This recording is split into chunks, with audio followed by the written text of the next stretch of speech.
আল্লাহুম্মা সাল্লি ওয়া সাল্লিম আলা নাবিয়্যিনা মুহাম্মদ সাল্লাল্লাহু আলাইহি। আসসালামু আলাইকুম। আলহামদুলিল্লাহি ওয়াহদা ওয়াসসালাতু ওয়াসসালামু আলা মান লা নাবিয়্যা বা'দা। একটি গুরুত্বপূর্ণ আমল। বিষয়টা হলো যে আমরা অনেক সময় টেনশনে থাকি, অনেক বেশি চিন্তায় থাকি। যখন অনেক বেশি চিন্তিত থাকবেন, অনেক বেশি টেনশনে থাকবেন, ঠিক ওই সময় তো বেশি বেশি দরুদ শরীফ পড়বেন। কোনো কিছু মনে আসতেছে না, ভুলে গেছেন, দরুদ শরীফের আমল করেন। কোনো কিছু হারিয়ে গেছে, খুঁজে পাইতেছেন না, দরুদ শরীফের আমল করেন। সফরে আছেন, বাড়ি থেকে যখনই বাইরে হবেন বেশি বেশি দরুদ শরীফ পড়বেন। মন খারাপ, দরুদ শরীফ পড়েন। একা একা আছেন, তখনও বেশি বেশি দরুদ শরীফ পড়বেন। হয়তো বিকেলবেলা একা একা হাঁটতে বের হয়েছেন, দরুদ শরীফের আমল করেন।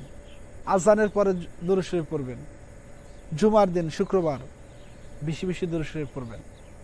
আল্লাহুম্মা সাল্লি ওয়া সাল্লিম আলা নাবিয়্যিনা মুহাম্মদ সাল্লাল্লাহু আলাইহি ওয়াসাল্লাম।